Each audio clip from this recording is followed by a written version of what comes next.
NDA മുന്നണി അധികാരത്തിലിരിക്കുന്ന സംസ്ഥാനങ്ങളിൽ 2029 ലോക്സഭാ തെരഞ്ഞെടുപ്പിനോടൊപ്പം നിയമസഭാ തെരഞ്ഞെടുപ്പ് നടത്താൻ ആലോചന നടക്കുന്നതായാണ് റിപ്പോർട്ടുകൾ. ഒരു രാജ്യം ഒരു തെരഞ്ഞെടുപ്പിന് വേണ്ടിയുള്ള നിയമനിർമ്മാണത്തിന് കേന്ദ്ര സർക്കാർ നേരത്തെ ആലോചന നടത്തിയിരുന്നുവെങ്കിലും കാലതാമസം ഉണ്ടായേക്കുമെന്ന സൂചനകൾക്കിടയിലാണ് ഇത്തരത്തിലൊരു ചർച്ച എൻ.ഡി.എയിൽ നടക്കുന്നതെന്നാണ് വിവരം. കേന്ദ്ര ഭരണ പ്രദേശങ്ങൾ ഉൾപ്പെടെ 22 ഇടങ്ങളിലാണ് എൻ.ഡി.എ സർക്കാർ അധികാരത്തിലുള്ളത്. ഇതിൽ ചില സംസ്ഥാനങ്ങളിൽ 2029 മുമ്പ് തന്നെ നിയമസഭാ തെരഞ്ഞെടുപ്പ് നടക്കും. അവിടെ വീണ്ടും അധികാരത്തിൽ വരികയാണെങ്കിൽ നിയമസഭ പിരിച്ചുവിട്ട് 2029 ലോക്സഭാ തെരഞ്ഞെടുപ്പിനോടൊപ്പം നിയമസഭാ തെരഞ്ഞെടുപ്പ് നടത്തുന്നതിനുള്ള സാധ്യതകളാണ് എൻ.ഡി.എയിൽ ചർച്ചയാകുന്നത്.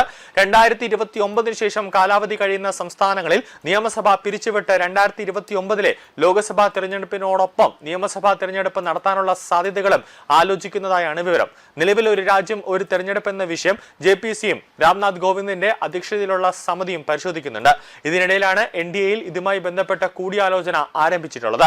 ഛത്തീസ്ഗഡ്, മധ്യപ്രദേശ്, മേഘാലയ, നാഗാലാൻഡ്, രാജസ്ഥാൻ, ത്രിപുര എന്നീ സംസ്ഥാനങ്ങളിൽ 2028 നിയമസഭാ തെരഞ്ഞെടുപ്പ് നടക്കുന്നത്. ഉത്തർപ്രദേശ്, ഗോവ, ഉത്തരാഖണ്ഡ് എന്നിവിടങ്ങളിൽ നിയമസഭാ തെരഞ്ഞെടുപ്പ് ചർച്ചകൾ നടക്കുന്നുണ്ട്. ഇവിടെ അധികാരത്തിലെത്തിയാൽ നിയമസഭ പിരിച്ചുവിട്ട് ലോക്സഭാ തെരഞ്ഞെടുപ്പിനോടൊപ്പം നിയമസഭാ തെരഞ്ഞെടുപ്പ് നടത്താനാണ് എൻ.ഡി.എക്കുള്ളിൽ നടക്കുന്ന ചർച്ച.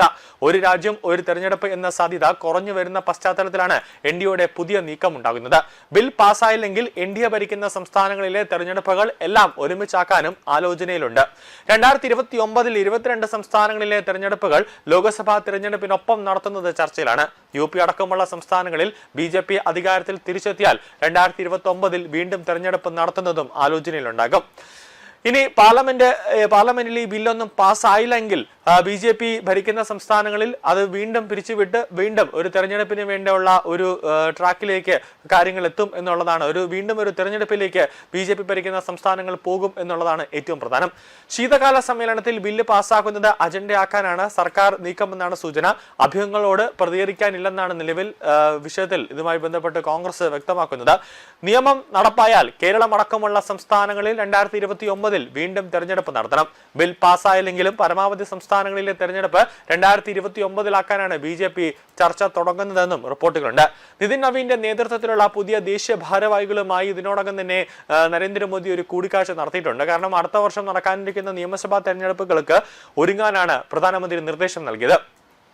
വന്ദേമാതരം ചർച്ചാ വിഷയമാക്കുന്നതിനൊപ്പം ജൻസികളുമായുള്ള ആശയവിനിമയം കൂടുതലാക്കാൻ അല്ലെങ്കിൽ അവരുമായി കൂട്ടാൻ സർക്കാർ അതായത് ഓരോ വകുപ്പ് മന്ത്രിയെയും അതോടൊപ്പം തന്നെ പാർട്ടിയെയും ചുമതലപ്പെടുത്തിയിട്ടുണ്ട്. കേന്ദ്രത്തിനെതിരെ വിദ്യാർത്ഥി പ്രക്ഷോഭം രാഹുൽ ഗാന്ധി ആയുധമാക്കുമ്പോൾ ചർച്ച വന്ദേമാതരത്തിൽ നിർത്താൻ ഉറച്ചിരിക്കുകയാണ് BJP. ഇന്നലെ ദില്ലിയിൽ നടന്ന ദേശീയ ഭാരവാഹികളുടെ യോഗത്തിൽ വന്ദേമാതര ആലപനം വിവാദത്തിൽ കോൺഗ്രസിനെതിരെ പ്രമേയവും പാസാക്കിയിരുന്നു. വന്ദേമാതരത്തിന്റെ ആദ്യ 2 ചരണങ്ങൾ മാത്രം ആലപിച്ചാൽ മതിയെന്ന് കോൺഗ്രസിന്റെ തീരുമാനം വർഗീയ ശക്തികളെ പ്രീണിപ്പിക്കാനാണെന്നാണ് BJPയുടെ ആരോപണം.